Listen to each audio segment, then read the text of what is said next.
Hello friends, સ્વાગત છે તમારું માકા સ્વાદમાં। આજે હું તમારા માટે એકદમ ટેસ્ટી એવી મજેદાર બટાકાના શાકની રેસીપી લઈને આવી છું। રેસીપી પસંદ પડે તો ચેનલને સબસ્ક્રાઈબ કરવાનું બિલકુલ ભૂલતા નહીં અને બાજુમાં રહેલા બેલ આઇકનને પણ જરૂરથી પ્રેસ કરજો, જેથી તમને મારા નવા વિડીયોની નોટિફિકેશન મળતી રહે। તો શરૂ કરીએ આજની મજેદાર રેસીપી। શાક માટે ગેસ ચાલુ કરી મેં આવી રીતે કઢાઈ મૂકી દીધી છે।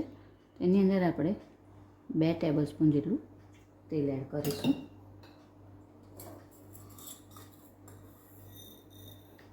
वन फोर्थ टीस्पून જેટલી રાઈ અને 1/4 ટીસ્પૂન જેટલું જીરું એડ કરીશું।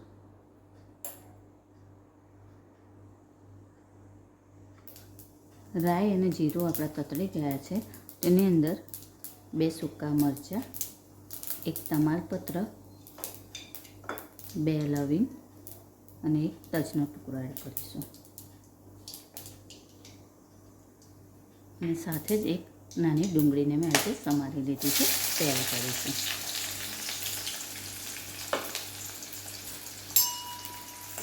હવે આપણી ડુંગળી લાઇટ બ્રાઉન કલરની થાય ત્યાં સુધી આપણે એને શેકવાની છે। ગેસની ફ્લેમ સ્લો જ રાખવાની છે।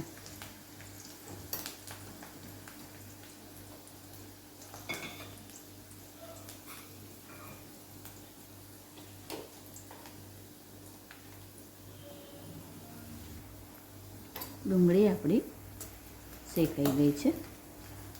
એની અંદર હવે આપણે મેં ટામેટાને પણ આવી રીતે સમારી લીધું છે તે એડ કરીશું। 2 લીલા મરચાં, 1/8 ટીસ્પૂન જેટલી હિંગ એડ કરીશું। મેં આ લાલ મરચું, લસણ અને આદુની પેસ્ટ બનાવી છે તે 1 ટેબલસ્પૂન જેટલી છે તે એડ કરી દઈશું। હવે એક વખત આને મિક્સ કરી દેવાનું છે। હવે ટામેટાં આપણા સોફ્ટ થાય ત્યાં સુધી આપણે એને ચડવા દઈશું। જલ્દી ચડી જાય એટલા માટે આપણે થોડુંક મીઠું એડ કરી દઈશું।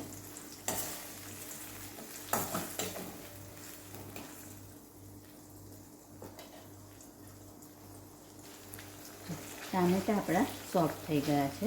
હવે આપણે આમાંથી આ મરચાં કાઢી લઈશું।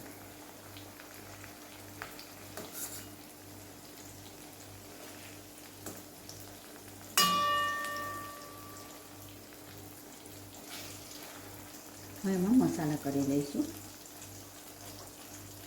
તો 1 ટીસ્પૂન લાલ મરચું, 1/4 ટીસ્પૂન હળદર, 1 ટીસ્પૂન ધાણા જીરું, 1/4 ટીસ્પૂનથી પણ થોડું ઓછું ગરમ મસાલો, એને પણ એકવાર સરસ મિક્સ કરી લેવાનું।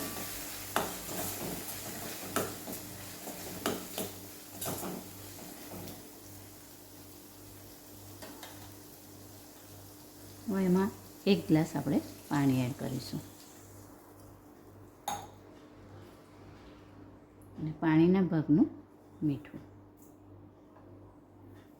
આ મેં 250 ગ્રામ બટાકાને બાફીને આવી રીતે મેશ કરી લીધા છે તો એ એડ કરી દઈશું।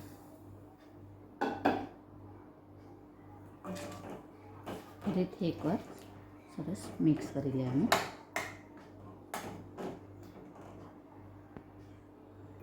બીજું અડધો ગ્લાસ પાણી આપણે એડ કરીશું જેથી મસાલા બધા શાકની અંદર સરસ મિક્સ થઈ જાય અને આને આપણે હજી 10 મિનિટ માટે ધીમા તાપે થવા દઈશું।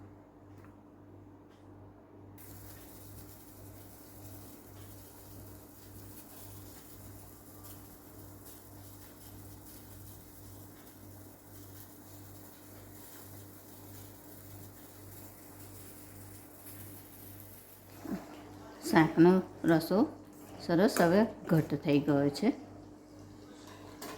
તો હવે આપણે ઉપરથી લીલા ધાણા એડ કરીશું।